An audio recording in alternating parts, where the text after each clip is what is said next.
Good morning students, आप सभी का स्वागत है आपके अपने यूट्यूब चैनल हार्ड कंसेप्ट पर। आज स्टार्ट करेंगे स्टील स्ट्रक्चर, उसमें देखेंगे कनेक्शंस। ठीक है, कनेक्शंस में बोल्टेड कनेक्शन की बात करेंगे। आज जितने भी फॉर्मूले बनने वाले हैं सारे कवर कर लेंगे।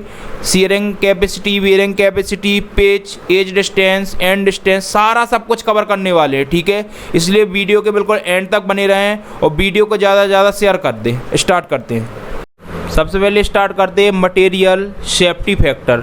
मटेरियल सेफ्टी फैक्टर की वैल्यू अलग अलग कंडीशन के लिए अलग अलग होती है। देखो, सबसे पहले आती है यील्डिंग कंडीशन, यील्डिंग। ठीक है, यील्डिंग के लिए जो मटेरियल सेफ्टी फैक्टर होती है वो कितनी होती है? 1.1, यानी कि इसको गामा एम नोट से डिनोट करेंगे और जो वैल्यू रहेगी वो क्या रहेगी? 1.1। इतनी चीज़ समझ में आई। सेकेंड आती है बकलिंग। ठीक है, बकलिंग के लिए जो वैल्यू रहेगी, देखो बकलिंग के लिए इसको डिनोट कर देंगे गामा एम नोट से, इसको भी करते हैं और वैल्यू रहेगी 1.1। तो दोनों लगभग बराबर हैं। ठीक है, और थर्ड आता है अल्टीमेट स्ट्रेस। ठीक है, अल्टीमेट स्ट्रेस के लिए जो मटेरियल सेफ्टी फैक्टर होता है वो कितना होता है? 1.25। इसको डिनोट करते हैं गामा M1 से, इसको लिखते हैं 1.25, यानी कि आपने 3 वैल्यू पढ़ ली। ठीक है, यील्डिंग कंडीशन के लिए जो मटेरियल सेफ्टी फैक्टर होता है वो gamma M naught equal to 1.1, buckling condition के लिए gamma M naught equal to 1.1, ultimate stress के लिए जो गामा M1 रहेगा वो कितना हो जाएगा? 1.25। तो वैल्यू आपको याद करना है। यदि यील्डिंग कंडीशन आती है तो 1.1, बकलिंग कंडीशन आती है तो 1.1, और यदि अल्टीमेट स्ट्रेस आता है तो कितना हो जाएगा? 1.25। तो इतनी चीज़ समझ में आ गई, इनको बड़े ध्यान से याद कर लेना। ठीक है, अब नेक्स्ट देखते हैं। अब आता है कनेक्टर्स। देखो, कनेक्टर्स कितने टाइप्स के होते हैं उनको देखेंगे। सबसे पहले देखो, कनेक्टर्स जो होते हैं वो अलग अलग टाइप के होते हैं। फर्स्ट आता है बोल्ट, बोल्ट्स के द्वारा अपन कनेक्ट कर सकते हैं। सेकंड आता है रिवेट। ठीक है, थर्ड आता है पिन और फोर्थ आता है बेल्ट। ठीक है, जो कनेक्टर्स होते हैं वो अलग अलग होते हैं। देखो, जो कनेक्शंस रहेंगे वो देखो वोल्टेड कनेक्शन होते हैं, रिवेट कनेक्शन होते हैं, पिन कनेक्शन होता है, बेल्टेड कनेक्शन होता है। अब कनेक्टर्स का मतलब होता है किसके द्वारा आप कनेक्ट कर सकते हो। यदि बोल्टेड कनेक्शन की बात करते हैं तो बोल्ट के द्वारा कनेक्ट करोगे, रिवेट कनेक्शन की बात करते हो तो रिवेट्स के द्वारा कनेक्ट करोगे, यदि पिन कनेक्शन है तो पिन के द्वारा करोगे, और बेल्टेड कनेक्शन है तो बेल्डिंग के द्वारा कनेक्ट करोगे। ठीक है, तो ये कनेक्टर होगा डिफरेंट टाइप के। स्टार्ट करते हैं बोल्ट्स। देखो, आपके जो बोल्ट्स होते हैं वो 2 टाइप्स के होते हैं। फर्स्ट क्या होता है? Friction bolts. क्या हो गया? Friction bolts. और सेकंड क्या हो गया? सेकंड होगा वियरिंग बोल्ट्स। बड़े ध्यान से पढ़ना। ठीक है, इसके क्वेश्चन आते हैं उनको ध्यान से देखना। ठीक है, फर्स्ट क्या हो गया? फ्रिक्शन बोल्ट्स, और सेकंड होगा वियरिंग बोल्ट्स। ठीक है, जो फ्रिक्शन बोल्ट्स है इसको क्या बोलते हैं? Slip critical bolts. क्या बोलते हैं? Slip critical bolts. नाम आते हैं, याद रखना, स्लिप क्रिटिकल बोल्ट्स। ठीक है, और इसी को बोलते हैं नो स्लिप बोल्ट। क्या बोलते हैं? No slip bolts. इतनी चीज़ समझ में आ गई। ठीक है, ये भी बोल्ट्स है, ध्यान रखना। ठीक है, अब देखो वियरिंग बोल्ट्स की बात करते हैं। वियरिंग बोल्ट्स को क्या बोलते हैं? इसी को बोलते हैं ऑर्डिनरी बोल्ट्स। क्या बोलते हैं? Ordinary bolts. ठीक है, तो इतनी चीज़ समझ में आ गई। बोल्ट्स आपके 2 टाइप्स के होते हैं। एक होता है फ्रिक्शन बोल्ट्स, दूसरा होता है वियरिंग बोल्ट्स। फ्रिक्शन बोल्ट्स को बोलते हैं स्लिप क्रिटिकल बोल्ट्स, या इसी को बोल देते हैं नो स्लिप बोल्ट्स, और वियरिंग बोल्ट्स को क्या बोलते हैं? Ordinary bolts. यहाँ तक चीज़ें समझ में आ गई, कोई डाउट नहीं है ना? ठीक है, टाइप्स ऑफ जॉइंट्स की बात करते हैं। देखो, सबसे पहले आता है लेप जॉइंट। कौन सा जॉइंट आता है? लेप जॉइंट। तो सबसे पहले अपन लिखते हैं लेप जॉइंट। बड़े ध्यान से पढ़ना, बड़ी सिंपल लैंग्वेज में पढ़ेंगे। ठीक है, लेप जॉइंट्स की बात करते हैं। लेप जॉइंट का मतलब होता है यदि आप 2 प्लेट लो और एक दूसरे को ओवरलेप करके ऐड कर दो। देखो, आपने एक प्लेट ये ले ली, बिल्कुल ध्यान से देखना, ये वाली हो गई, और सेकंड आपने क्या की? नीचे इसके ओवरलेप कर दिया। बिल्कुल ध्यान से देखना। देखो, सेकंड प्लेट ये हो गई, मतलब एक दूसरे से ओवरलेप हैं। ठीक है, इसको कनेक्ट कर दिया अपन ने। ठीक है, ये कनेक्ट कर दिया इससे। ठीक है, कनेक्ट कर दिया, यानी कि आप देख रहे हो दोनों प्लेट ओवरलेप हैं। ओवरलेप का मतलब क्या होगा? लेप जॉइंट हो गए। ठीक है, अब सेकंड क्या आता है? सेकंड आता है बट जॉइंट। क्या आता है? Butt joint. बट जॉइंट का मतलब होता है दोनों प्लेट एक दूसरे से आमने सामने कनेक्ट कर दें। देखो एक देखना, बिल्कुल ध्यान से देखना, एक प्लेट ये हो गई, इसके सामने अपन ने दूसरी प्लेट भी कनेक्ट कर दी। देखो ये कर दी कनेक्ट। देखो एक प्लेट ये हो गई और दूसरी प्लेट ये हो गई, दोनों को अपन ने आमने सामने कनेक्ट कर दिया। एक अपन ने क्या किया, ऊपर से ये कवर प्लेट लगा दी, इसको कवर प्लेट लगा दिया, ठीक है। और अपन ने क्या किया, यहाँ पे इसके द्वारा कनेक्ट कर दिया। यहाँ पे देखो एक प्लेट ये है तो इससे ऐसे कनेक्ट कर दिया कनेक्शंस के द्वारा, कनेक्टर, और एक ये कर दिया, मतलब दोनों अपन ने कनेक्ट कर दिया, ठीक है। बोल्टेड कनेक्शंस की बात कर रहे हैं तो बोल्ट के द्वारा अपन ने इसको कनेक्ट कर दिया। तो इसको क्या बोल देंगे, ये कौन सा केस बन गया, ये हो गया अपना सिंगल कवर। इसको क्या लिख सकते हैं, देखो इधर लिख लो, single cover, single cover but joint, single cover but joint हो गया। इतनी चीज़ समझ में आ गई। सिंगल कवर क्यों, देखो एक ही कवर लगा है ऊपर और बट ज्वाइंट आमने सामने जुड़ी हैं। अब दूसरा केस क्या बन जाएगा, डबल कवर बट ज्वाइंट, ठीक है। क्या बन जाएगा, डबल कवर बट ज्वाइंट। अब आप ही बता दो, जब डबल कवर बट ज्वाइंट होगा तो कैसे करेंगे। देखो बट ज्वाइंट की बात कर रहे हैं तो एक प्लेट अपन ने ये वाली ले ली और सामने दूसरी प्लेट ले ली, तो यानी कि ये तो अपनी मेन प्लेट हो गई। इसको क्या दे सकते हैं नाम अपन, मेन प्लेट हो गई, आपकी मेन प्लेट हो गई, ठीक है, मेन प्लेट हो गई। अब देखो मेन प्लेट की बात की, अब अपन क्या करेंगे, डबल कवर बट ज्वाइंट है, यानी कि डबल कवर लगा देंगे, ये आपकी डबल कवर हो गई, ठीक है, डबल कवर हो गई। इसका मतलब ये इसको क्या बोल सकते हैं, कवर प्लेट हो गई, कवर प्लेट हो गई, ठीक है।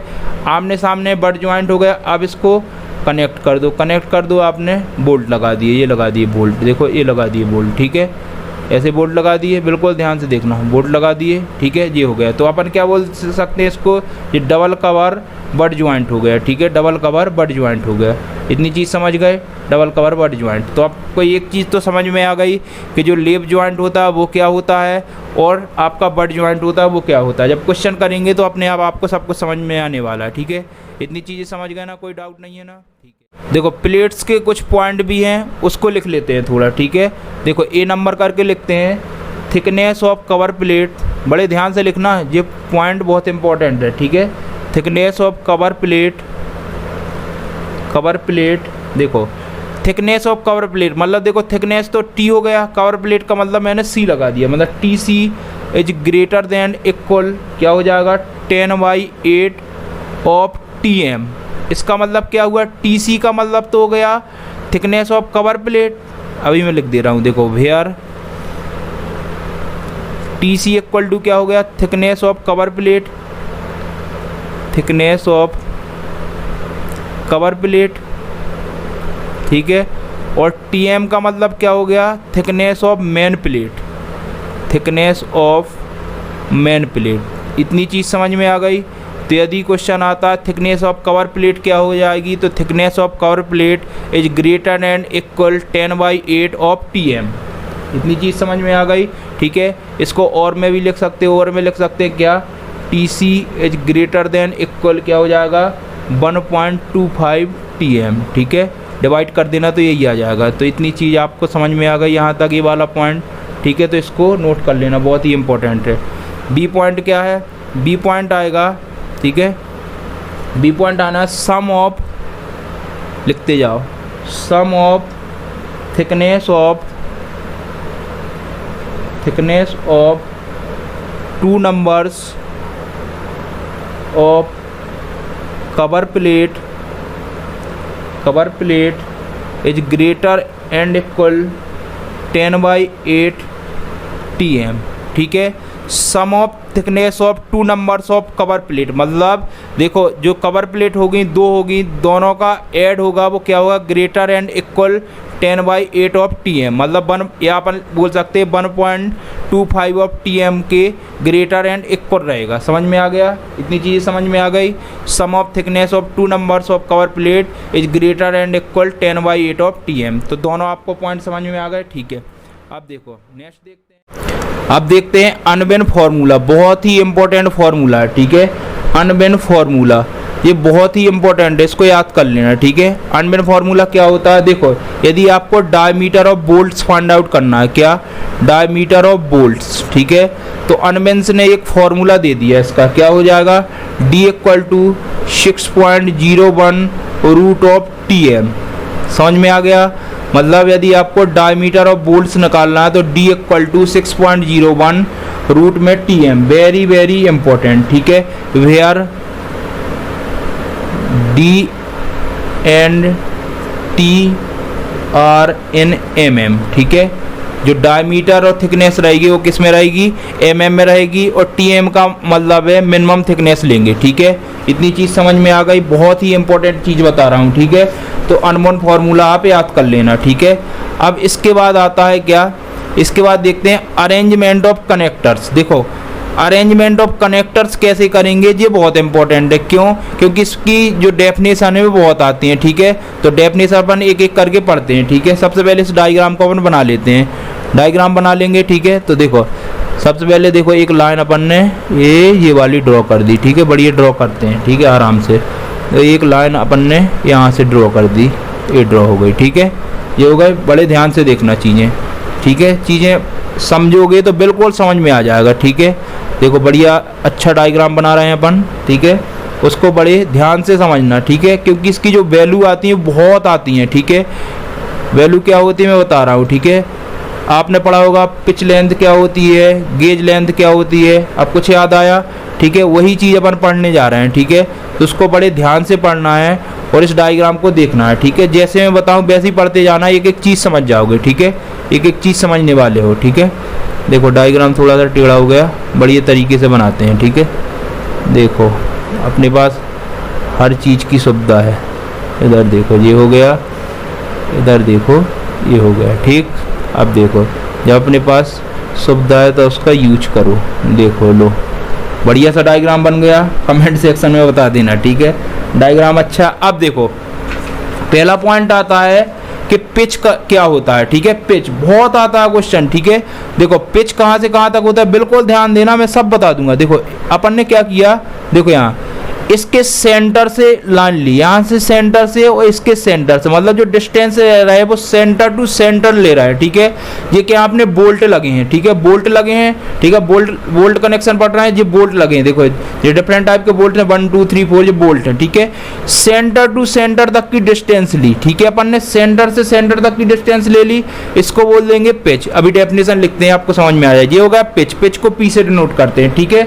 यहाँ तक समझ में आ गया, ठीक है। अब अपन ने क्या किया, देखो ये चीज तो हो गई। फिर मैंने क्या किया, देखो इधर यहाँ से लेके यहाँ तक तो ये हो गई। अब यहाँ से लेके यहाँ तक देखते हैं, देखो इसके सेंटर से यहाँ तक, इसको बोल देंगे गेज लेंथ। क्या बोल देंगे, गेज लेंथ, मतलब जी। तुम देख रहे हो, मतलब ये अपना लोड है, ये क्या लोड।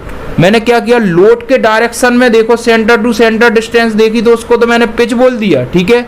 और लेकिन लोड के परपेंडिकुलर डायरेक्शन में यदि सेंटर टू सेंटर बोल्ट्स की डिस्टेंस देखूं तो इसको क्या बोल दिया, गेज बोल दिया। मैं सब बता रहा हूँ, एक एक चीज बिल्कुल ध्यान से देखते जाना, ठीक है। कलर चेंज कर करके देख रहे हैं। देखो यहाँ से लेके यहाँ देखो, एक सेकंड, कलर चेंज ये हो गया, ठीक है। देखो इसको सेंटर से, यहाँ से सेंटर से, समझ में आ गया, सेंटर से ही ले रहे हैं, ठीक है। थोड़ा सा और यहाँ ले रहे हैं, ये हो गया अपना सेंटर, ठीक है। बना लेना, सेंटर से हो गया, डायग्राम बन नहीं पा रहा अच्छे से, ये हो गया सेंटर से, ठीक है। सेंटर से हो गया। अब देखो ये एंड पॉइंट है, मतलब एंड से लेके ये हो गया, देखो ये हो गया। इसको क्या बोल देंगे, एंड डिस्टेंस। क्या बोल देंगे, एंड डिस्टेंस, ठीक है। और अपन क्या करेंगे, देखो इस एंड से लेके फिर कलर चेंज कर रहे हैं, देखो फिर सेंटर, इस वाले सेंटर से ये हो गया, मतलब यहाँ से लेके यहाँ तक। इसको क्या बोल देंगे, इसको बोल देंगे आप एज डिस्टेंस। क्या बोल देंगे, एज डिस्टेंस। अभी डेफिनेशन पढ़ेंगे ना, एक एक चीज समझ में आ जाएगी आपको। मतलब ये आपका एक अरेंजमेंट कर रहे हैं अपन। क्या देखो जी, अपन ने क्या किया, एक प्लेट ले ली, ठीक है। ये बोल्ट लगा दिए, ये लोड डायरेक्शन में लग रहा है, ठीक है। अपन ने क्या किया, देखो ये बोल्ट है, इसके सेंटर टू सेंटर डिस्टेंस ली और डायरेक्शन ऑफ द लोड, जिस लोड के डायरेक्शन में, तो इसको पिच बोल दिया। Perpendicular direction of load, load के परपेंडिकुलर डायरेक्शन यदि आपने सेंटर टू सेंटर डिस्टेंस ले लिया, उसको गेज लेंथ बोल दिया। एंड से देखें, यदि लोड के डायरेक्शन में यदि अपन सेंटर से लेके एंड तक की देखें, उसको एंड डिस्टेंस बोल देंगे, यदि लोड के परपेंडिकुलर डायरेक्शन में यदि इसके सेंटर से लेके एंड तक की डिस्टेंस देखेंगे तो एज डिस्टेंस। इतनी चीज समझ में आ गई। क्वेश्चन बहुत आते हैं यहाँ से, बिल्कुल ध्यान से देखना, ठीक है। अब देखो, अब इसको देखते हैं। सबसे पहले आता है पिच। पिच में अपन ने क्या, it is the centre to centre distance between the bolts in the direction of the force. बताओ, आपने यही लिखा है, क्या बोला है, it is the centre to centre distance between the bolts in the direction of the force. अब बताओ, देखो यही बोला है बोल्ट, देखो उसने क्या बोला है, फिर से देखो, उसने बोला है it is the centre to centre distance between the bolts in the direction of the force. इसका मतलब हो गया, मतलब जो बोल्ट्स हैं अपने दोनों बोल्ट्स के बीच की डिस्टेंस और किसके डायरेक्शन में, फोर्स के डायरेक्शन में। देखो वही है, अपन ने देखो दो बोल्ट्स हो गए, उसके बीच की distance centre to centre distance ले ली और किस डायरेक्शन में ली, फोर्स के डायरेक्शन में। समझ में आ गया, तो इसको क्या बोल दिया, पिच बोल दिया। तो इतनी चीज समझ में आ गई। अब देखो नेक्स्ट देखते हैं गेज। गेज की बात करते, it is the centre to centre distance between the bolts in the direction of the perpendicular to the direction of the force. मतलब center to centre distance bolts की कहाँ ले रहा है, परपेंडिकुलर डायरेक्शन में फोर्स के, ठीक है। अब देखो परपेंडिकुलर डायरेक्शन में ली, याद करो, देखो सेंटर टू सेंटर डिस्टेंस ले ली बोल्ट्स की और किसकी डायरेक्शन, देखो फोर्स की डायरेक्शन ये है, इसकी परपेंडिकुलर डायरेक्शन में ली है। समझ में आ गई, तो ये गेज लेंथ हो गई, ठीक है। उसके बाद देखो, उसके बाद आती end distance. It is the centre to centre distance between the bolts from the edge of the plate measured in the direction of the force. देखो याद रखना, डायरेक्शन ऑफ दी फोर्स की बात कर रहा है एंड डिस्टेंस में। तो देखो एंड डिस्टेंस कहाँ देखी अपन ने, देखो एंड डिस्टेंस ये है और किस डायरेक्शन में लिया, डायरेक्शन के डायरेक्शन ऑफ दी फोर्स। देखो ऐसे ही लिए। अब देखो एज डिस्टेंस में क्या हो जाएगी, परपेंडिकुलर डायरेक्शन के। देखो अब देखो एज डिस्टेंस की बात करते हैं, एज डिस्टेंस में क्या है, perpendicular direction of the force. तो आप समझ में आ जाएगा, कोई डाउट नहीं है ना, कंफ्यूज नहीं होगे, ठीक है। यदि न्यूमेरिकल करेंगे तो कर लोगे, आपको मालूम हो जाएगा गेज डिस्टेंस क्या है और एंड डिस्टेंस क्या है, एज डिस्टेंस क्या है, पिच क्या है, समझ में आ जाएगा। इस वाले का स्क्रीनशॉट ले लेना। देखो डायग्राम बढ़िया अपन ने बना लिया, बढ़िया चीज़ें तरीके से समझ लिए, बिल्कुल समझ में आ गया, कोई डाउट नहीं है ना। अब देखो, जब डाउट नहीं है तो नेक्स्ट देखते हैं। कोडल प्रोविजन की बात करते हैं, बहुत ही इम्पोर्टेंट है, ठीक है। इसको बड़े ध्यान से पढ़ना है क्योंकि ये वाले जो क्वेश्चन से बहुत आते हैं, आपके ऑब्जेक्टिव में बहुत क्वेश्चन बनते हैं कोडल प्रोविजन से, ठीक है। तो इसको बड़े ध्यान से देखना। फर्स्ट नंबर में आता है क्या, मिनिमम पिच। मिनिमम पिच की बात करते हैं, ठीक है। जो मिनिमम पिच है इसकी बात करते हैं, ठीक है। जो मिनिमम पिच होती है वो P इक्वल टू क्या होती है, 2.5 इंटू डी। समझ में आया, क्या हो जाएगा, 2.5 इंटू डी हो गया, ठीक है। वेयर डी क्या है, D equal to nominal diameter, ठीक है। डी क्या है, नॉमिनल डायमीटर, सब कुछ बताऊंगा, बिल्कुल ध्यान से देखते जाओ। डी क्या है, नॉमिनल डायमीटर है और उसी को क्या बोलते हैं, शैंक डायमीटर। क्या बोलते हैं, शैंक डायमीटर। आप तो देखते जाओ, एक एक चीज़ समझ जाओगे, अभी क्वेश्चन करेंगे ना, बिल्कुल मज़ा आ जाएगा, ठीक है।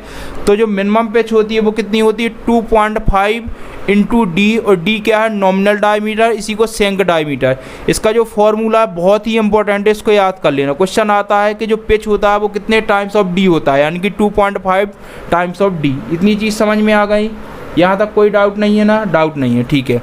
अब जब डाउट नहीं है तो नेक्स्ट देखते हैं। नेक्स्ट क्या है आपका, दूसरा आता है मिनिमम एज और एंड डिस्टेंस, ठीक है। मिनिमम एज और एंड डिस्टेंस की बात करते हैं, ठीक है। अब देखो इसकी बात करते हैं तो देखो इसको स्मॉल ई से डिनोट करते हैं। स्मॉल ई इक्वल टू क्या होता है, 1.5 इंटू डी नॉट। बिल्कुल ध्यान से फॉर्मूले को देखना, क्या है, E equal to 1.5 into D naught, यानी कि इसका मीन्स क्या होगा, ये किसके लिए है, ये है मशीन कट्स के लिए। क्वेश्चन आता है, इसको ध्यान से देखना, ये किसके लिए है, मशीन कट के लिए, बिल्कुल ध्यान से देखना, ठीक है। दूसरा देखें, दूसरा बनता है E equal to 1.7 D not.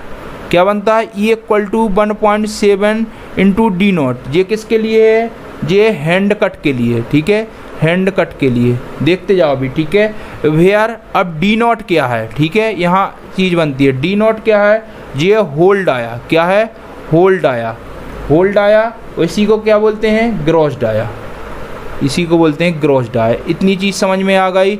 यदि मिनिमम एज और एंड डिस्टेंस आ जाएगी तो E equal to 1.5 D not आ गया और small e equal to 1.7 D not. यदि मशीन कट की बात करता है तो 1.5 डी नॉट लिखना है, हैंड कट की बात करता है 1.7 D not. Very very important, दोनों पॉइंट नोट कर लेना इसको ध्यान से, जैसे मैं पॉइंट बता रहा हूँ, ठीक है। ऑब्जेक्टिव में क्वेश्चन बहुत बनने वाले। भैया डी नॉट क्या है, होल्ड आया। अभी अपन ने मिनिमम पिच की बात कर ली थी, P इक्वल टू 2.5 डी, ठीक है। और इसको यदि गेज भी आती है तो यही गेज हो जाती है, ठीक है, क्योंकि देखो लेंथ तो वही है। देखो जो लेंथ होती है दोनों बोल्ट के बीच की होती है, लेकिन डायरेक्शन चेंज हो जाती है। यदि आप लोड के डायरेक्शन में देखें तो उसको पिच बोल देते हैं, और यदि परपेंडिकुलर डायरेक्शन में देखें लोड के तो उसको गेज लेंथ बोल देते हैं। तो ठीक है, इतनी चीज़ समझ में आ गई, चीज़ें समझ में आ गई ना, कोई दिक्कत नहीं है यहाँ तक। मैक्सिमम पिच की बात करते हैं, ठीक है। मैक्सिमम पिच बढ़िया तरीके से नोट कर लेना, ठीक है। मैक्सिमम पिच की बात करते हैं, इसमें कंडीशन बना लेते हैं अपन ए बी करके। ए पॉइंट में क्या आता है, if the joints is in compression, मतलब यदि जॉइंट आपका कंप्रेशन में है, ठीक है, तो पिच क्या हो जाएगी, पिच इक्वल टू हो जाएगा 12T और 200 mm, ठीक है। दोनों में जो वैल्यू क्या रहेगी, मिनिमम रहेगी, उसको लेना है। समझ में आ गया। जो पिच रहेगा वो 12T और 200 mm में जो वैल्यू मिनिमम आएगी उसको लेना है। इतनी चीज़ समझ में आ गई। वेयर टी क्या हो जाएगी, वेयर टी है थिकनेस ऑफ थिनर प्लेट, ठीक है। जो आपकी सबसे पतली प्लेट होगी, ठीक है, उसी को लेंगे, ठीक है। समझ में आ गया। तो आपकी पिच की वैल्यू समझ में आ गई। Maximum pitch if the joint is in compression, compression की बात की है, ठीक है। आप कंप्रेशन की बात की, बी पॉइंट में क्या बन जाएगा, if a joint is in tension, अगर जॉइंट आपका टेंशन में है तो पिच की वैल्यू क्या हो जाएगी, पिच इक्वल टू 16T और 200 mm, ठीक है। इसका मीन्स इसमें से जो आपकी क्या हो जाएगी, मिनिमम हो जाएगी, वही वैल्यू लेना है। समझ में आ गया। यदि कंप्रेशन की बात करता हूँ तो कंप्रेशन में क्या थी, 12T और 200 mm में जो मिनिमम वैल्यू होगी वही पिच हो जाएगी, और आपकी टेंशन में क्या हो जाएगी, 16T और 200 mm में जो मिनिमम होगी वही हो जाएगी। इतनी चीज़ें समझ में आ गई ना, कोई डाउट नहीं है ना, डाउट वाला काम नहीं है, ठीक है। लास्ट देखते हैं, ठीक है। लास्ट क्या है, मैक्सिमम पिच, इसको याद और कर लेना, ठीक है। Maximum pitch if the bolt are staggered, सब बताऊंगा मैं, ठीक है, आप तो लिखते जाओ। Staggered in the line of force, the value shall be increase by 50%। देखो ये क्यों बता रहा हूँ कि उसी से रिलेटिव है, ठीक है। मैक्सिमम पिच, ठीक है। अब उसने क्या बोला, maximum pitch if the bolt are staggered condition में बनते हैं, ठीक है। इसको याद रखना है, स्टैगर्ड कंडीशन में बनते हैं तो जो वैल्यू रहेंगी वो 50% इंक्रीज हो जाएंगी। यानी कि इसका मीन्स क्या हुआ, फॉर कंप्रेशन और टेंशन, दो कंडीशन बनी थी, कंप्रेशन की बात करते हैं, यहाँ टेंशन की बात करते हैं, ठीक है। अब दोनों को 50% अपन इंक्रीज कर देते हैं, यानी कि पिच की वैल्यू क्या क्या बनने वाली है। देखो जो पिच की वैल्यू है वो क्या क्या बनने वाली है, उसको देखो ध्यान से। देखो पिच की वैल्यू देखो, पहले क्या बनी थी अपनी 12T, यदि उसको 50% बढ़ा दूंगा तो 12 क्या 50% और ऐड कर देंगे तो क्या हो जाएगा 18T, यही हो जाएगा। और में क्या था 200 था, इसका 50% और बढ़ा दो तो कितना हो जाएगा 300 mm हो जाएगा, 300 mm हो जाएगा, ठीक है। और इनमें से दोनों में से जो मिनिमम वैल्यू आ जाएगी वही आपका पिच हो जाएगा, ठीक है। टेंशन की बात करूँ, टेंशन में उसमें क्या थी 16T और 200, अब 16 का अपन फिर 50% बढ़ाओ क्या हो जाएगा 24T, ठीक है। और 200 का क्या हो जाएगा 300, ठीक है, यही हो जाएगा 300 हो जाएगा। अब दोनों में से जो मिनिमम वैल्यू होगी वही हो जाएगी आपकी टेंशन के लिए पिच। तो समझ में आ गया। यदि स्टैगर्ड कंडीशन की बात करता है तो कंप्रेशन और टेंशन में पिच क्या होने वाली है, इतनी चीज़ समझ गए, ठीक है। यदि आपकी ठीक है। दो कंडीशन बनती, मैक्सिमम पिच की यदि सिंपल की बात करता है तो मैक्सिमम पिच की जो वैल्यू रहेगी वो कंप्रेसर टेंशन में आपने ये देख ली, ठीक है, कोडर पे, और आपने मिनिमम एज भी देख लिया है एंड डिस्टेंस, और आपने पिच और गेज की बात भी कर ली। तो इतनी चीज़ समझ में आ गई।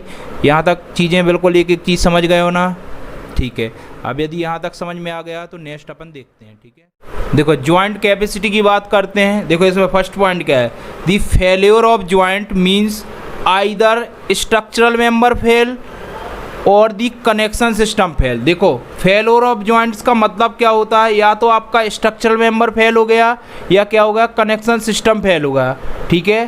तो इसी को क्या बोल देंगे, फेल्योर ऑफ जॉइंट, ठीक है। The bolts can be failed in 3 different type, मतलब जो बोल्ट्स रहेगा वो 3 डिफरेंट टाइप में फेल होगा। कौन कौन से होते हैं वो, देखो सबसे पहला होता है शीयरिंग, ठीक है, दूसरा होता है wearing,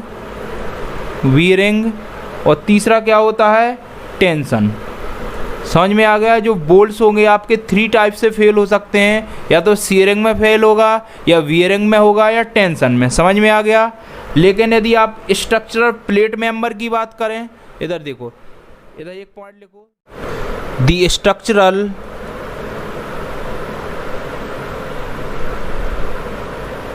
plate member fails in following types।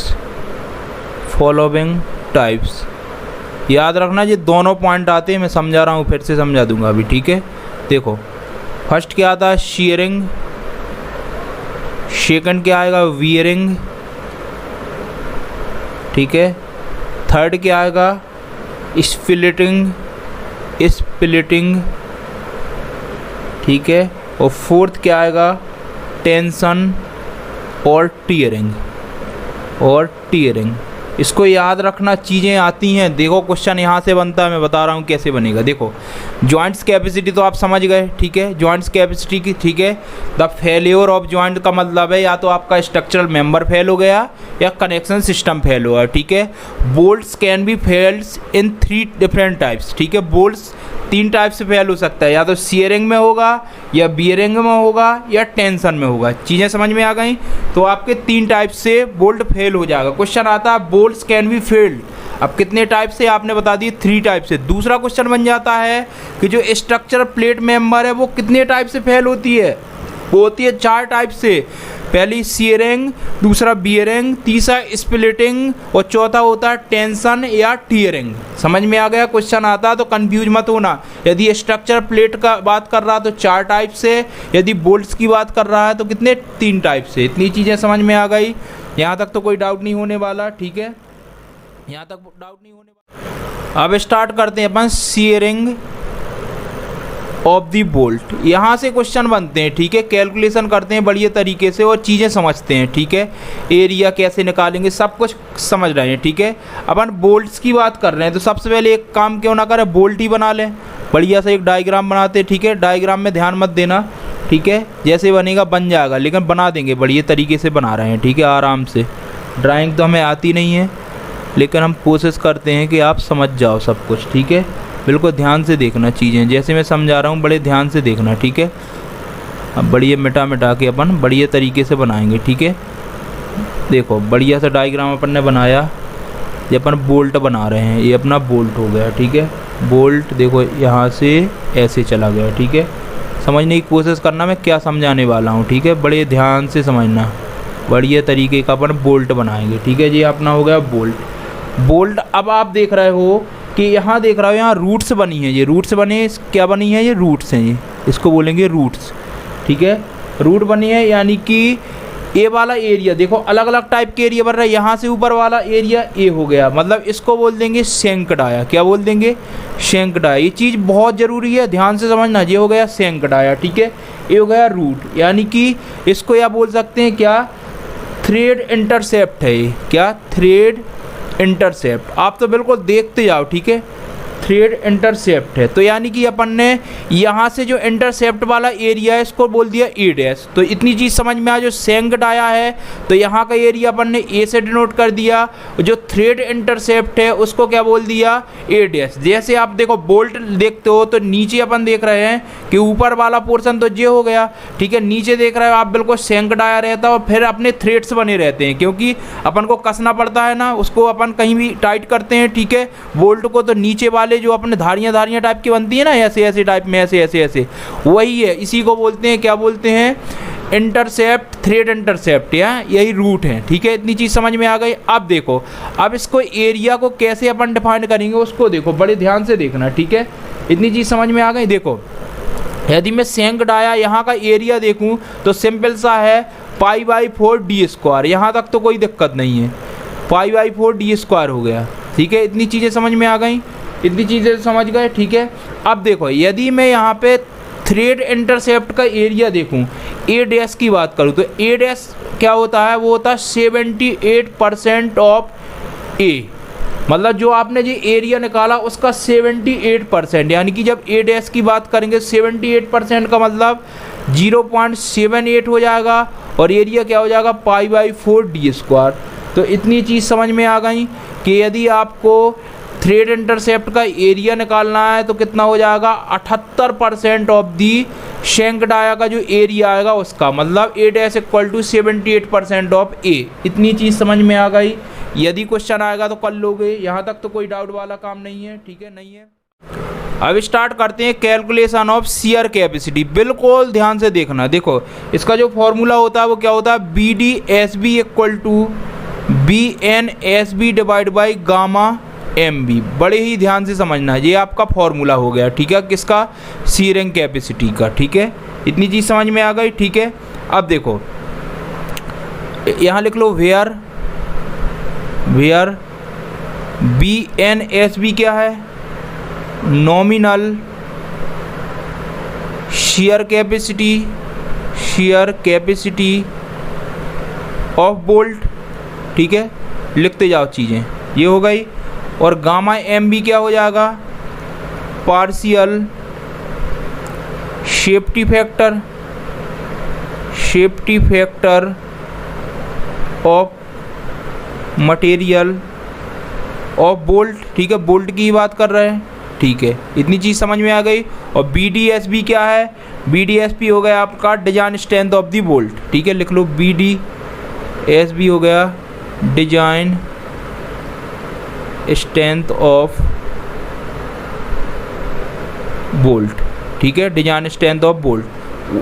और उसी को बोल सकते हैं शियरिंग कैपेसिटी, यही तो शियरिंग कैपेसिटी निकाल रहा है डिजाइन की, ठीक है, शियरिंग कैपेसिटी निकाल रहा है, BDSB तो निकाल ही रहे हैं, ठीक है। इतनी चीज़ें समझ में आ गई, ये हो गया, ठीक है। एक टर्म और आया है क्या, देखो आगे देखते हैं।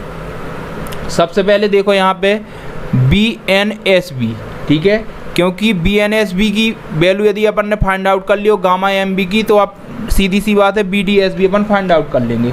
अब देखो जो BNSB होने वाला है उसका फॉर्मूला क्या हो जाएगा, FUB डिवाइड में √3, बिल्कुल ध्यान से देखना, FUB डिवाइड में √3, ठीक है, NNANB plus NSASB, very important, ठीक है। अब यहाँ पे एक टर्म और आ गया, क्या आ गया, FUB आ गया। FUB क्या है, ultimate tensile strength of the bolt, समझ में आ गया, ultimate tensile strength of the bolt, यानी कि बोल्ट की जो अल्टीमेट टेंसाइल स्ट्रेंथ होती है वो कितनी होती है, 400 न्यूटन पर mm स्क्वायर। इतनी चीज़ समझ में आ गई, यहाँ तक कोई डाउट नहीं है। अब बोलो सर ANB क्या है, ANB बता रहे हैं, ANB क्या है, थ्रेड इंटरसेप्ट पार्ट, जो अपन ने थ्रेड इंटरसेप्ट पार्ट देखा था उसका क्या है, एरिया है, ठीक है, समझ में आ गया, अभी अपन ने देखा था। और जो ASB है तो क्या हो गया, थ्रेड नॉट इंटरसेप्ट पार्ट, ठीक है, इंटरसेप्ट पार्ट, मतलब जहाँ थ्रेड नहीं है वहाँ का एरिया हो गया, या अपन बोल सकते हैं शैंक एरिया हो गया। क्या बोल सकते हैं? शैंक एरिया हो गया, ठीक है, शैंक एरिया हो गया, ठीक है। इतनी चीज़ समझ में आ गई, बिल्कुल ध्यान से समझना, कहीं रटने की ज़रूरत नहीं है, रटवाऊंगा मैं, ठीक है। इतनी चीज़ समझ में आ गई, ठीक है। गामा एम बी देख लो, जो गामा एम बी है इसकी वैल्यू कितनी हो जाएगी? 1.25। धीरे धीरे चीज़ें समझते जा रहे हो ना, यहाँ तक चीज़ें समझ में आ गई। अब कोई डाउट तो नहीं है? अब देखो, जब डाउट नहीं है तो आगे की कहानी अपन देखते हैं। आगे की कहानी कैसे सॉल्व करेंगे, बड़े ध्यान से देखना, ठीक है। अपन ने बी डी एस बी की बात कर रहे हैं, ठीक है। सबसे पहले बी डी एस बी की जगह बी एन एस बी लिखो, क्योंकि पहले ये निकाल लो, फिर वो ऑटोमेटिक आ जाएगा, ठीक है। ये हो गया। देखो बी एन एस बी की बात कर रहे हैं तो F U B divide by √3 है, ठीक है। क्या है? एफ यू बी, एक बार और लिख लो, ठीक है। जितने बार लिखोगे फॉर्मूला उतने जल्दी याद हो जाएगा। F U B divide by √3 N N A N B plus N S A S B. इतनी चीज़ हो गई, इतना अपन ने फॉर्मूला लिख लिया, ठीक है। जब फॉर्मूला आपने लिख लिया तो हमेशा याद रखना, इस वाले पोर्शन को आप क्या करके चलते हो? निगलेक्ट करके चलते हो। क्या करके चलते हो? निगलेक्ट, ठीक है। तो निगलेक्ट करके चलेगो तो बी एन एस बी देखोगे तो एफ यू बी की कितनी है? 400 डिवाइड बाई √3। अब देखो एन एन की बात करें, ठीक है। एन एन की बात करें तो मैंने सपोज मान लिया इसको एन है। क्या मान लिया? एन है, या एन एन भी लिख सकते हो, मैंने एन ले लिया, या एन एन ही लिख रहे हो तुम। अब ए एन बी क्या पढ़ा था अपन ने? 0.78 इंटू π/4d², यही पढ़ा था, बिल्कुल ध्यान से देखो, यही चीज़ पढ़ी थी। इतनी चीज़ समझ में आ गई। अब यदि इतनी चीज़ समझ में आ गई और मुझे बी डी एस बी निकालना है तो क्या कर दूँ? बी एन एस बी की वैल्यू तो आ गई, देखो इधर बी एन एस बी की वैल्यू तो निकाल ली, और बी एन एस बी में क्या कर दूँ? गामा एम बी का डिवाइड कर दूँ, यानी कि 1.25 का डिवाइड कर दें इसमें, तो बी डी एस बी आ जाएगा। सिंपल सी बात है। अब देखो, जब सिंपल सी बात है तो देखो इसमें क्या करें अपन? 400, ठीक है, ये तो एन एन है, 0.78 इंटू π/4d², ठीक है। और इसके डिवाइड में √3 तो चल ही रहा है, और डिवाइड में क्या कर देंगे? 1.25 और कर देंगे, ठीक है। इतनी चीज़ समझ में आ गई। यहाँ तक कोई डाउट वाला काम नहीं है ना? इतना कर लिया अपन ने, ठीक है। इतना कर लिया तो जब आप इसको कैलकुलेट करेंगे, ठीक है, क्योंकि डायरेक्ट क्वेश्चन आता है देखो ऑब्जेक्टिव में, तो B D S B equal to जो वैल्यू आ जाएगी वो क्या हो जाएगी? n इंटू 0.113d², और वैल्यू किस में आने वाली है? वो आएगी किलो न्यूटन में। किस में आएगी ये? किलो न्यूटन में। तो इतनी चीज़ समझ में आ गई, ठीक है। n क्या है? देखो एन एन लिख दिया मैंने यहाँ पे, एन एन लिख दिया, ठीक है। इतनी चीज़ समझ में आ गई। देखो B D S B equal to N N into 0.113d², यदि ऑप्शन में एन भी दे रहा है तो एन लिख देना, ठीक है। समझ में आ गया? इतनी चीज़ें समझ में आ गई। यहाँ तक आपने कर लिया, मतलब आपका जो शेयरिंग कैपेसिटी आ गई वो कितनी आ गई? n into 0.113d²। यदि क्वेश्चन में डायरेक्ट n की वैल्यू गिवन है, ठीक है, और आप d की वैल्यू गिवन है, तो आप डायरेक्ट फाइंड आउट कर सकते हो। यहाँ तक चीज़ें बिल्कुल समझ में आ गई होंगी, ठीक है। बिल्कुल चीज़ें समझ में आ गई। तो यदि शेयरिंग कैपेसिटी फाइंड आउट करने को आता है तो कर लोगे, कहाँ वैल्यू क्या है बिल्कुल समझ गए, ठीक है। एक बार समझ लो और क्वेश्चन करेंगे तो आ जाएंगे, ठीक है।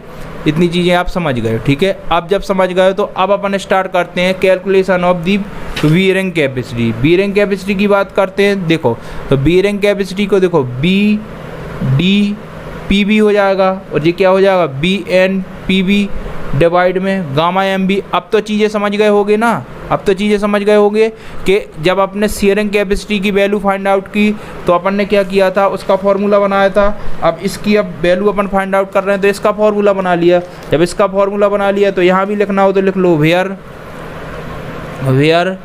ठीक है। बी डी पी बी क्या हो जाएगा? बी डी पी बी हो जाएगा डिजाइन बीयरिंग स्ट्रेंथ। वही चीज़ है ना, design bearing strength, design bearing strength, ठीक है। और बी एन पी बी क्या हो जाएगा? बी एन पी बी क्या हो जाएगा? तुम ही लोग बताओ कमेंट सेक्शन में क्या हो जाएगा? Nominal bearing strength, bearing strength, ठीक है। ये चीज़ समझ में आ गई। और गामा एम बी क्या हो जाएगा? गामा एम बी तो आपको मालूम है क्या है? Partial safety factor, safety factor, ठीक है। तो और इसकी वैल्यू क्या हो जाएगी? 1.25।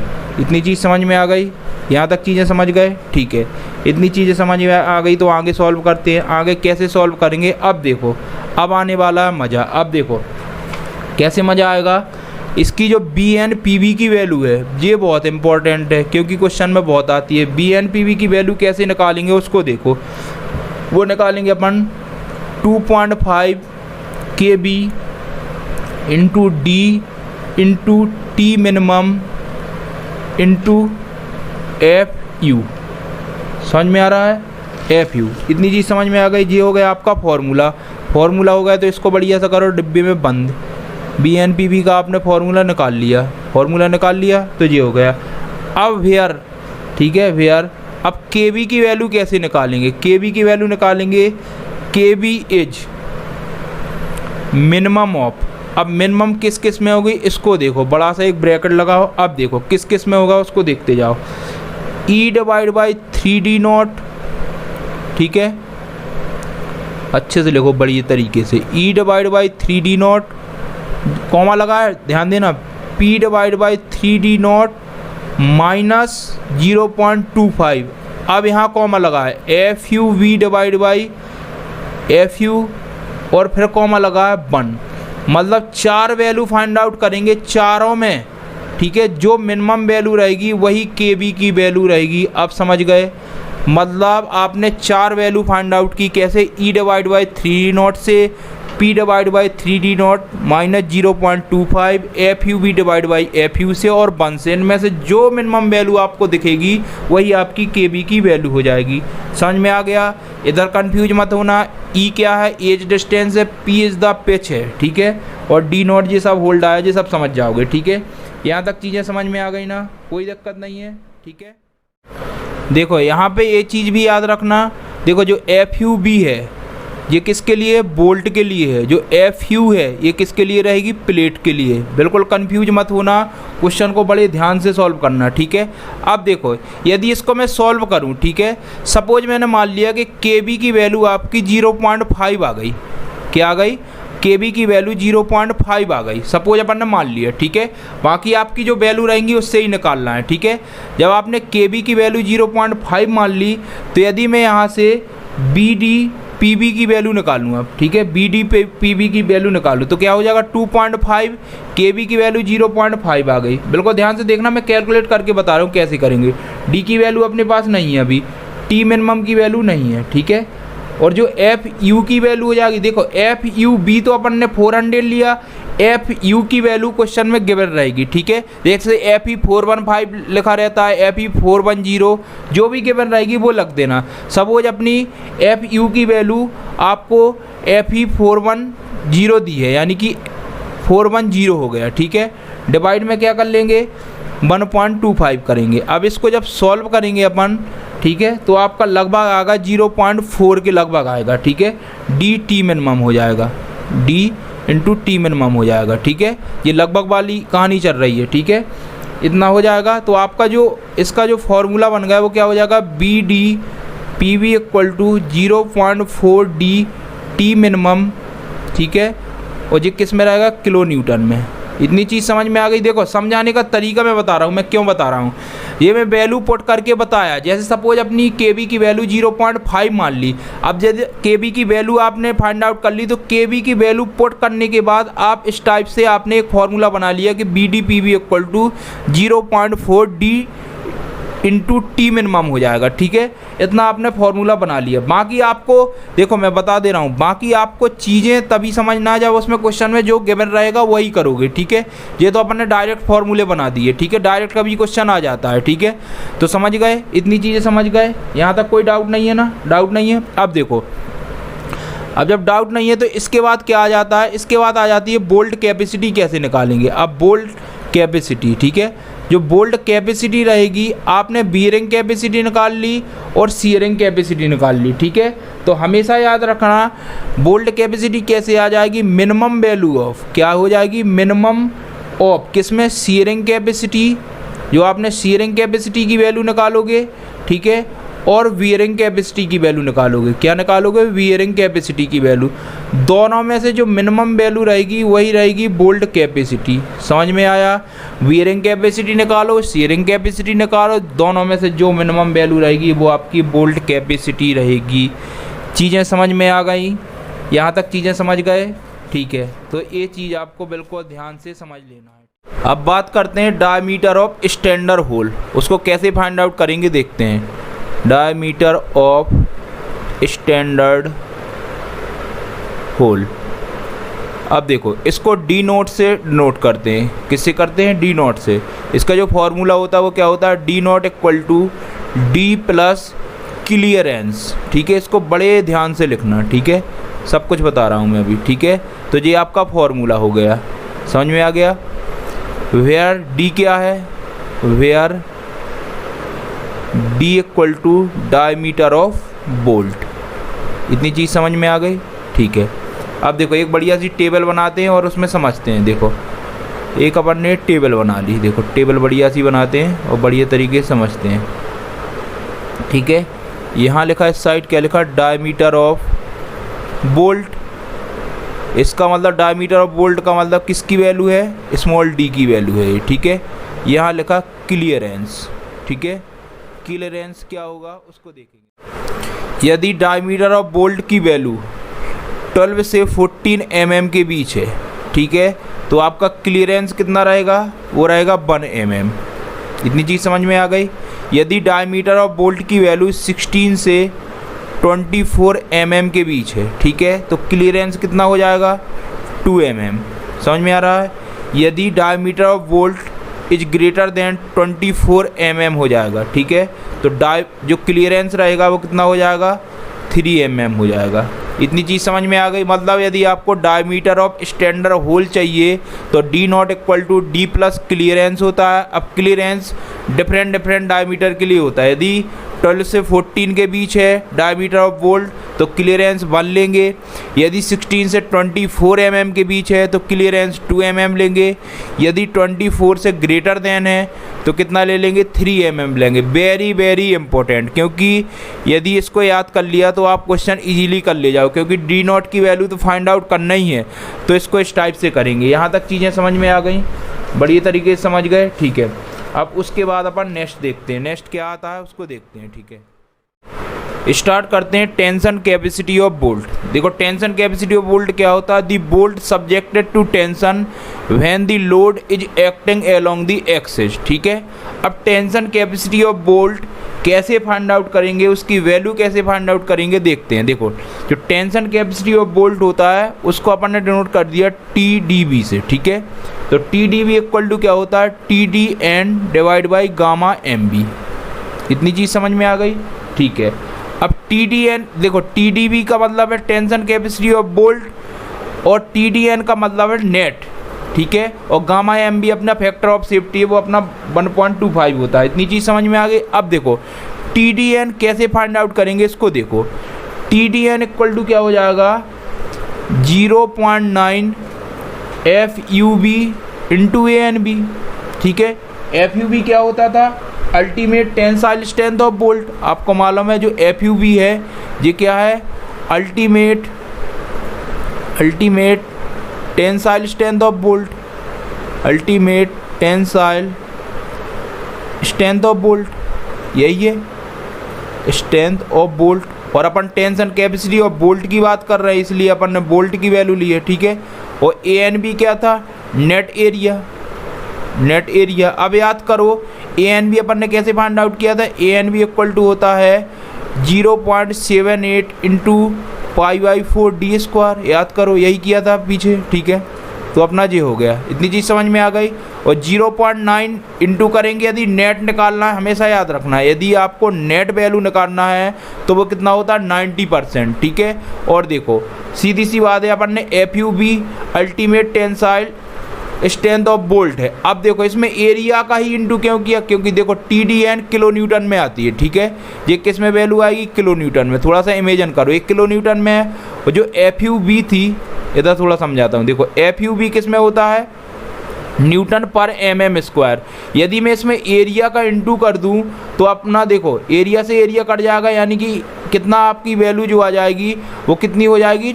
न्यूटन में आ जाएगी। न्यूटन में आ जाएगी तो न्यूटन से किलो न्यूटन तो आप चेंज कर सकते हो। तो सीधी सी बात है, याद करने की ट्रिक है, यदि आपको TDN निकालना तो FUV में अपन क्या एरिया का इंटू कर दें तो आपकी वैल्यू किलो न्यूटन या न्यूटन में आ जाएगी। ठीक है, 0.9 का इंटू क्यों किया? क्योंकि नेट की बात कर रहा है। नेट की बात करेंगे तो 90% करते हैं। ठीक है, तो इतनी चीज़ समझ में आ गई। अब देखो आगे करते हैं, यानी कि यदि आपको अब TDB की वैल्यू चाहिए, किसकी चाहिए? TDB। अब TDN देखो इधर, TDN ये आ गया आपका, देखो TDN कितना? 0.9 FUV इंटू ANB। एक बार और लिख लेते हैं, 0.9 FUV इंटू ANB, यही है, डिवाइड में गामा MB है। अब इसको सॉल्व करते हैं थोड़ा। देखो TDB इक्वल टू यहाँ 0.9 लिख सकते हैं। ठीक है, यहाँ समझ में आ गया। अब FUV बोल्ट की बात करें तो बोल्ट की 400 न्यूटन पर mm²। ANB कितना अभी लिखा? 0.78 इंटू π/4 d²। ध्यान से देखते जाना, ठीक है, क्वेश्चन आता है। d² divide by gamma MB कितना होता था? 1.25। जब आप इसको सॉल्व करेंगे तो आपकी जो वैल्यू आएगी वो कितनी हो जाएगी? 0.176 d², और किस में होगी? किलो न्यूटन में। Very very important. ठीक है, ये आपका फॉर्मूला हो गया। ठीक है, ये फॉर्मूला आता है। ठीक है, क्वेश्चन भी आता है, तो इसको बड़े ध्यान से देख लेना। TDB अपन ने फाइंड आउट कर लिया। ठीक है, तो यदि क्वेश्चन आता है कि टेंशन कैपेसिटी ऑफ बोल्ट की जो वैल्यू होती है वो कितनी होती है, तो tension capacity of bolt equal to 0.176 d², और किसमें? किलो न्यूटन में रहेगा। आपको डायमीटर गिवन रहेगा, आप सीधा डायमीटर की वैल्यू रखो और आप टेंशन कैपेसिटी ऑफ बोल्ट निकाल लो। समझ में आ गया? तो टेंशन कैपेसिटी ऑफ बोल्ट कैसे फाइंड आउट करेंगे, ये चीज़ समझ में आ गई। इसको बढ़िया से फॉर्मूला याद कर लेना। ठीक है, समझ में आ गया क्यों कैसे करते हैं, चीज़ें समझ में आ गई ना? बिल्कुल सिंपल है, तरीके से समझो तो चीज़ें समझ में आ जाती हैं। ठीक है, इतनी चीज़ें समझ में आ गई। अब करते हैं कैपेसिटी ऑफ प्लेट की बात। ठीक है, अब आता है कैपेसिटी ऑफ प्लेट। देखो इसके पॉइंट देखो, the capacity of plate by providing a proper end edge distance the splitting shearing and bearing of the plate can be avoided. The capacity of plate will now be govern by two condition. इनको याद रखो। First condition होती है gross yield condition, और second होती है net section rupture. Very very gross yield condition में capacity of plate कैसे फाइंड आउट करेंगे उसको देखो। ठीक है, देखो ग्रॉस यील्ड कंडीशन की बात कर रहे हैं। ग्रॉस यील्ड कंडीशन की बात कर रहे हैं तो देखो ग्रॉस यील्ड कंडीशन यानी कि अपन ने TDG से इसको क्या किया? डिनोट किया। इसका जो फॉर्मूला होगा वो क्या हो जाएगा? FY divide by gamma M0 into AG। इसको बड़े ध्यान से देखो वेयर। ठीक है, TDG क्या हो जाएगा? TDG का मतलब है डिजाइन टेंशन ग्रॉस कैपेसिटी। याद रखना, ग्रॉस कैपेसिटी। ठीक है, G का मतलब है ग्रॉस कैपेसिटी हो गया। ठीक है, और AG का मतलब क्या है? AG का मतलब क्या हो जाएगा? Gross sectional area. अपन लिख सकते हैं ग्रॉस सेक्शनल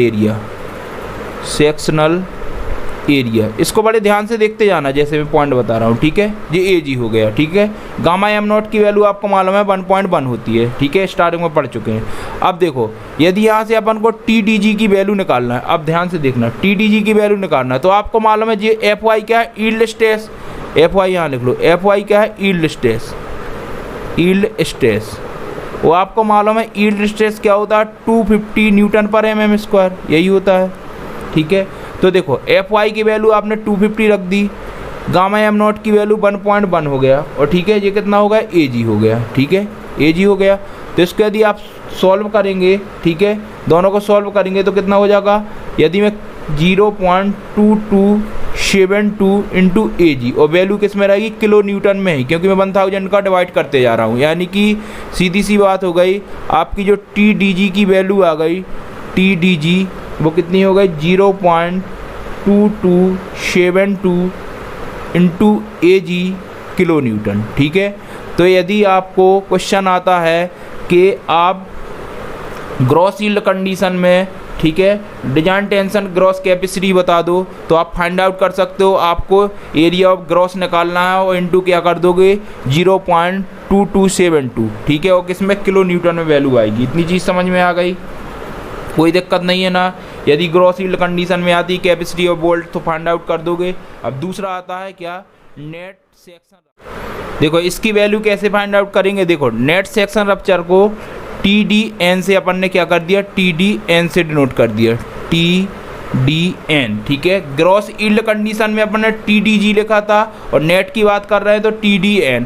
अब आपको ये तो मालूम है कि नेट में अपन क्या कर सकते हैं, 90% वैल्यू लेते हैं, यानी कि 0.9 का पहले ही इंटू कर दिया, ठीक है, इंटू FU हो जाएगा, डिवाइड में क्या हो जाएगा, डिवाइड में हो जाएगा आपका गामा M1 और इंटू क्या हो जाएगा AN। अब थोड़ा सा एनालिसिस करो, एनालिसिस क्या करो, जब मैंने यहाँ पे देखो वैल्यू लिखी, यहाँ क्या लिखी थी, देखो इधर ध्यान से देखना, मैंने TDG की वैल्यू लिखी तो मैंने क्या लिखा, FY divide by gamma M0 into AG। इसका मतलब देखो समझ रहे हो, यदि आप यील्ड कंडीशन की बात कर रहे हो तो स्ट्रेस कौन सा लिया आपने, यील्ड स्ट्रेस लिया, ठीक है।